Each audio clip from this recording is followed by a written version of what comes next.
안녕하세요. CBS 송영선입니다. 안녕하세요. 브리핑 잘 들었습니다. 그 검수완박 개정법을 시행령 개정안으로 이제 우회하는 게 아니냐는 이런 지적들이 많은데요. 어떻게 생각하시는지 장관으로서랑 법률가로서 각각 얘기해 주시면 감사하겠고요. 하나 답 드리고 하나 더. 장관으로서와 법률가로서의 제 대답은 같습니다. 정확하게. 시행령을 만든다는 건요, 법률의 집행을 투명하고 객관적인 기준에 따라 하겠다는 의지입니다. 시행령을 만들지 않고 법률을 집행할 수도 있죠. 그런데 그 기준을 저희가 투명하고 객관적으로 공개하겠다는 취지다 이해해 주시면 좋겠고요. 이번 시행령은 법률의 행정부에 위임한 범위 내에서 하는 겁니다. 예를 들어서 지금 말씀하신 그런 비판은 저희가 법률이 위임한 범위를 넘어섰다는 전제하에서 가능한 것이거든요. 제가 설명드린 것처럼 저 법률의 규정 형식을 보십시오. 보시면 저게 어떤 부분을 법률이 위임을 넘어섰다는지 것인지, 그러니까 포괄적으로 그냥 정치적으로 시행령 정치다 이렇게 말고 구체적으로 어떤 부분이 저희의 시행령이 법률의 위임 범위를 넘어섰다는 것인지 구체적으로 지적해야 하는데요. 그런 지적이 나올 것 같지는 저는 않습니다. 그러니까 이게 예를 들어서 그게 우리는 그런 취지 아니었다 이런 말할 수는 있겠는데요. 문헌 해석을 넘어서는 내심은 의미가 없습니다. 저 규정은 과거부터 있었던 규정 양식이고 저 규정의 해석은 법률가 누구를 보더라도 그 등과 그리고 그것이 변화의 연역을 보더라도 그 취지가 대통령령에 그 구체할 수 있는 권한과 재량을 준 것이라는 점은 명확합니다. 이 얘기는 제가 법무부 장관으로서도 마찬가지, 법률가로서도 마찬가지 드린 겁니다. 하나 더 하시죠. 하나만 더 여쭤보겠습니다. 근데 이게 대통령이기 때문에 정권이 바뀌게 되면은 또 사실 바뀔 수도 있는 사항으로도 보여지는데 이게 법적 안정성 차원에서 문제가 있을 수 있다고 보지는 않는지. 그러면 이게 그러면 대안은 어떤 거가 있을지 좀 말씀해 주세요. 대통령 그러니까 지난번에 이렇게 확 좁혀놨잖아요. 이게 좁힌 게 아까 말씀드린 것처럼 그렇게 신모 원료를 가지고 한 것도 아니고 이렇게 좁힐 만한 합리적인 근거가 없어요. 저희처럼 적어도 부패냐 뭐냐에 대해서 정의 규정조차도 없었지 않습니까? 그럼 그렇게 해놓고 법무부령까지 쭉 내려서 갑자기 5천만 원이어야 될 이유는 뭐며 4급이어야 될 또 이유는 뭐겠어요? 역시 저희가 갖고 있는 시행령이 훨씬 더 투명하고 객관적 근거를 가진 것이고요. 그리고 이 대통령령으로 그 부분을 위임한다는 뜻은요, 그 범위에 대해서 행정부에서 국민을 위해서 행정을 하면서 그거에 대해서 탄력적으로 대응하라는 취지에서 대통령령으로 구체화 권한을 준 것이거든요.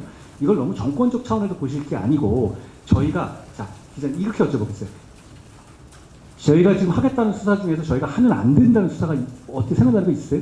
절대 안 되게 있을까요? 이걸 안 해서 누가 도움이 되겠습니까? 저희가 조폭수사, 마약수사 하면 안 되겠어요? 설치잖아요. 그리고 이 범위에 맞아요. 그러면 해야 맞는 거고 저희는 그런 판단을 했고, 그리고 게다가 이걸 얘기 드리고 싶어요. 법적 안정성 말씀드렸는데 요 몇 년 동안에 지금 이렇게 시행해 왔지 않습니까? 이렇게 기이한 제도로. 그럼 이걸 통해서 과연 국민이 이익을 보고 안정적으로 사법 시스템이 굴러갔냐를 제가 반문하고 싶어요. 그렇지 않지 않습니까? 그렇지 않으면 만약에 그게 맞다면 저렇게 국민들의 77%가 사건 지원을 호소하지 않겠죠. 그렇다면 이건 재고해야 맞는 것이고요. 그건 법적 안정성이라는 것은 기존에 있었던 것이 괜찮았을 때 얘기 같아요. 그리고 말씀하신 것처럼 입법 예고 기간 동안이라든가 앞으로 이 과정을 통해서 저희가 국민들의 의견 그리고 여러분들의 의견 충분히 수렴할 겁니다.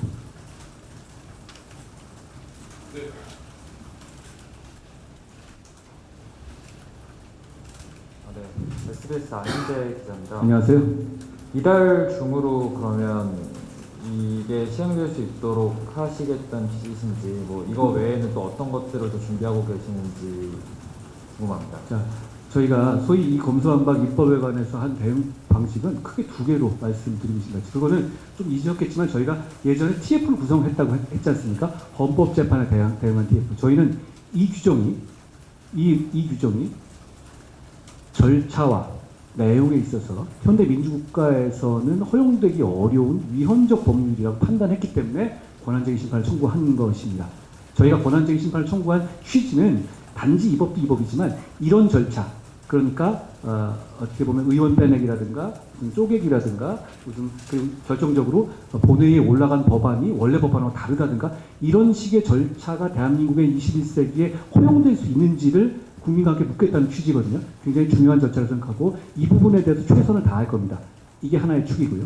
그렇지만 현실 세계에 사는 우리들은 이 법이 헌법재판이 늘어지거나 늦춰지거나 할 경우에 시행됐었을 때 우리 현실에 살고 계시는 국민들이 입게 되는 피해를 최소화하고 그동안에 부패가 판을 치고 조폭과 마약에 판을 친 것을 막아야 될 필요가 있기 때문에 그거는 다른 영역에서 시행령으로 만들겠다는 취지인 것이죠.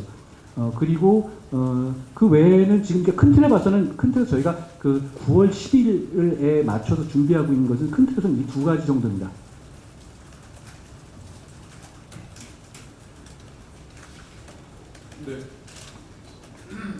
네, 저 채널A 구자중 기자입니다. 안녕하세요. 그 지금 검경협의체에서 어떤 이런 그 검찰의 직접 수사 범위라든지 보안 수사에 관한 것이라든지 이런 게 여러 가지가 논의가 되고 있는 걸로 아는데 법무부에서 이게 자칫 경찰 입장에서 보면 일방적으로 규정한 거 아니냐라는 지적이 있을 수 있을 것 같은데. 자, 답 드릴까요?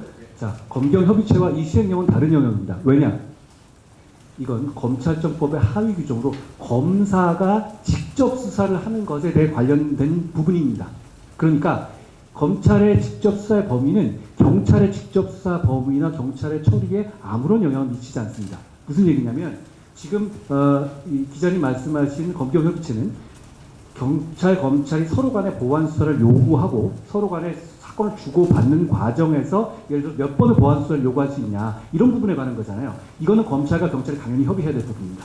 그런데 경찰은 어차피 모든 수사를 수사 개시를 이건 저희는 수사 개시에 관한 규정이에요. 모든 수사를 개시할 수 있어요. 과거에도 그렇고 지금도 그렇습니다. 지휘를 받지도 않습니다. 경찰에게 어떤 의무를 부과하거나 저희가 경찰을 지휘하거나 경찰의 임무를 갖고 오는 방식의 내용이 아닌 겁니다. 이 시행령은.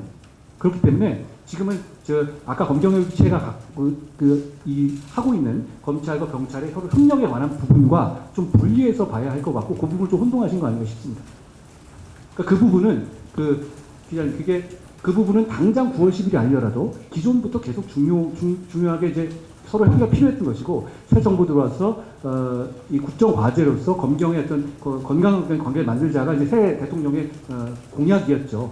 그것 차원에서 하는 것이기 때문에 9월 10일과 딱 맞아야 하는 것 아닙니다. 그러니까 그 문제는 9월 10일 날까지 다 결론 내겠다는 저희가 하고 있는 시행령하고는 다릅니다. 시행령은 9월 10일 날부터 법이 시행되니까 어쩔 수 없는 거고. 이해하시겠습니까? 네. 네, 질문해 주시죠. 네, KBS의 박진수라고 합니다. 안녕하세요. 그 수사 개시 범위를 가지고 재판에서도 변호사들이랑 많이 다툴 수 있을 것으로 보여요. 아무래도 새로 시행령도 만드시긴 하지만 기존과 다른 부분이 있잖아요.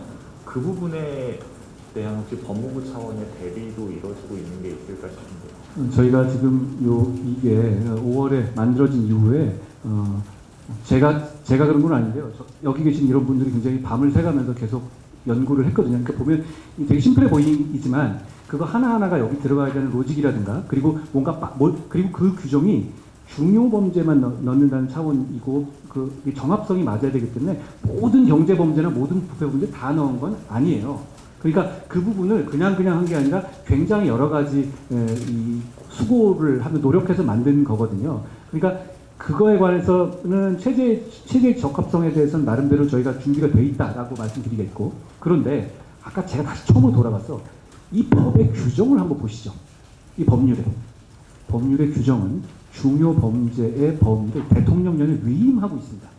그러니까 예를 들어서 만약에 부패 범죄와 경제 범죄 중에서만 하라라고 했는데 부패 범죄와 경제 범죄 범위가 들어가냐 마냐 이렇게 싸움한다면 말씀하신 것처럼 그런 우려가 있을 수 있어요. 그런데 이 법 규정은 기본적으로 재량을 주었어요. 예시를 해놨고 그렇기 때문에 저희는 여기에 따라서 중요 범죄를 선택할 수 있는 권한이 대통령에게 있습니다.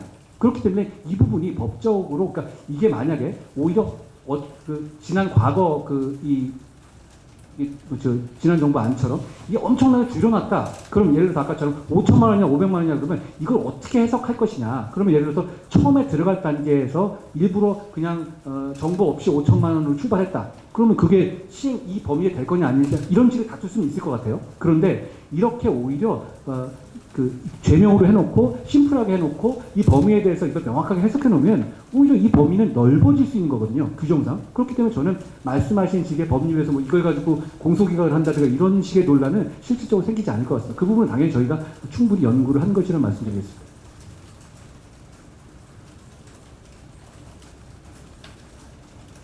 제 말하는 속도에 이제 충분히 적응하시는 것 같네요.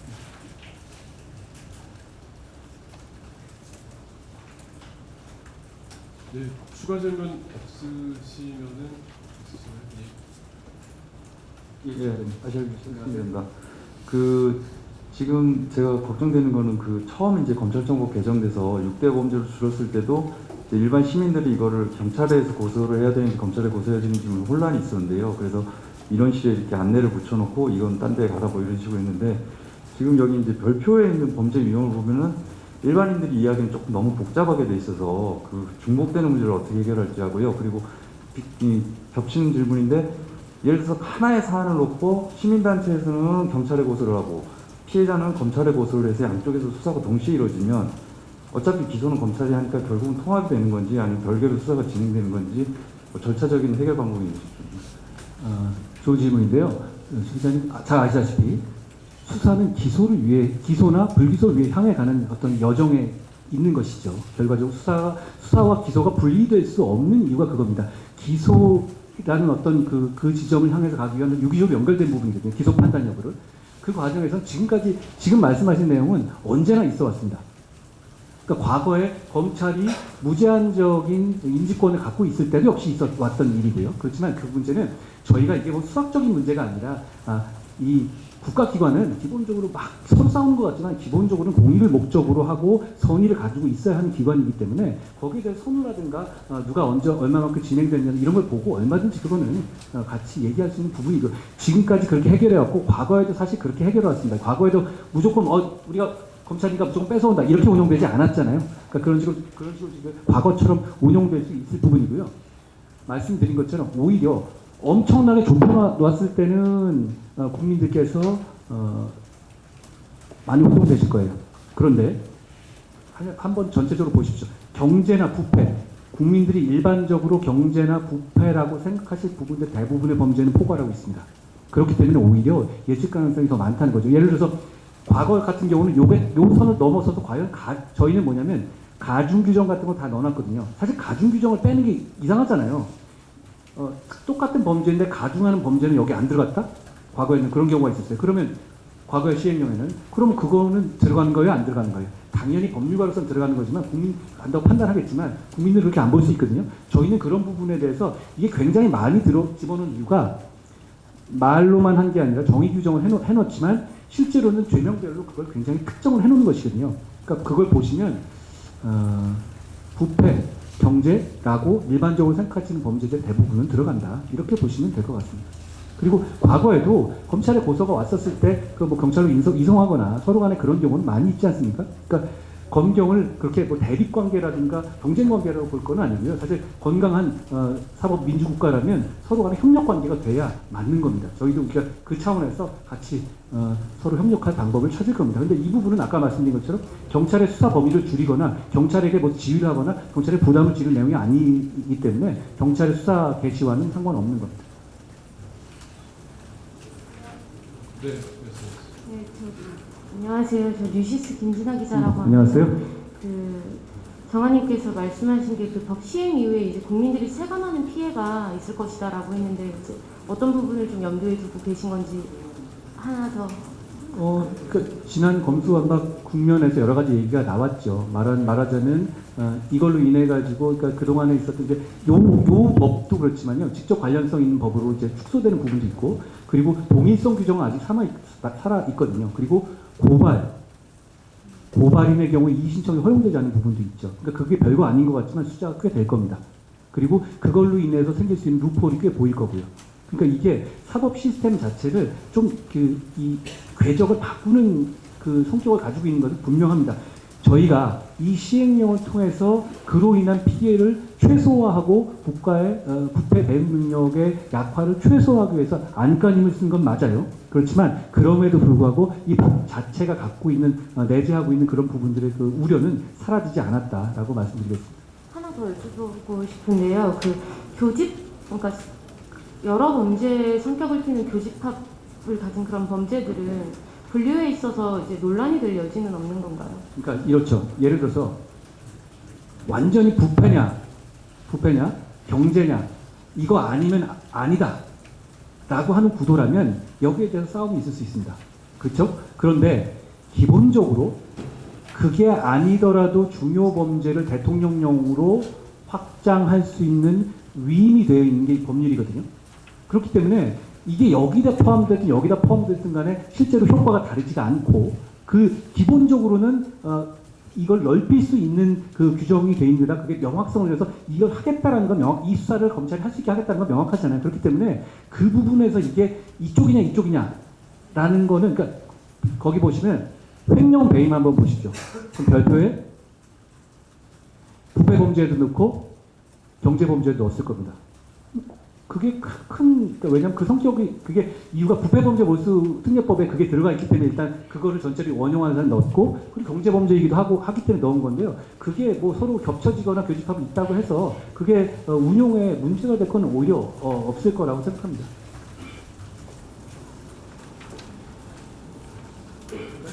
한두 개만 더 나눠보겠습니다. 네. 네, MBN의 오재 기자입니다. 안녕하세요. 하나 그냥 간단하게 확인차 여쭤보는 건데요. 그럼 검수완박법이 시행돼도 어차피 전이랑 똑같다는 생각이 들었는데요. 약간 직접 수사하는 그 범위에 있어서는 이재명 의원 등 뭐 선거자문 수사나 지금 이렇게 중앙지법에서 되게 바쁘게 이루어지고 있는 이 수사는 그대로 모두 이어가는 겁니다. 검수완박 저희는 이렇게 보시면 됩니다. 규정이 바뀌었지만 저희는 기본적으로 기존에 있는 시행령의 문제가 굉장히 많았다는 겁니다. 그러니까 그게 두 개를 준 것도 문제지만 그 이전에 운용하던 시행령이 가지고 있던 문제점이 너무 컸어요. 그거를 저희가 보완했다라는 개념, 좀 다른 개념이죠. 검수완박을 굳이 검수완박이 없었더라도 그거는 했었어야 하는 조치다라는 겁니다. 그건 충분히 어떤 말씀이신지 이해하시겠죠.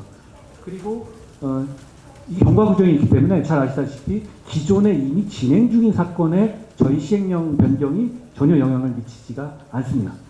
그러니까 제가 어떤 특정 사건을 전제로 말씀드리지는 않고 그래서도 안 되겠죠. 이거는 그 특정 사건을 염두에 둔 사안이 아니고 그리고 특정 사안과 관련해서 지금 진행되고 있는 여러분들이 그 관심을 갖고 있는 사안에 대해서는 이 저희의 시행령 개정이 아무런 영향을 미칠 여지는 없죠. 예, 이제 거의 1시간 지나가는데요. 마지막으로 혹시 하나 정도만 더 검색하는데 없으시면 안 해도 됩니다. 없으시면 안 돼도 됩니다. 예. 예, 그럼 없으시면 오랜만에 제가 왔는데 지금 또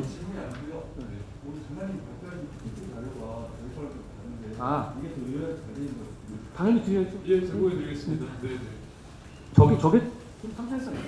예, 예, 드리겠습니다. 제가 이 검찰 떠난 다음에 옛날에 보니까 제가 3차장 스타임할 때 오셨던 분들도 많은데 여기서 보니까 반갑습니다. 하여튼 더운데 또 폭우에 오시느냐고 고생 많으셨고요. 다들 건강하시기 바라겠습니다. 예, 오늘 브리핑 마치겠습니다. 감사합니다.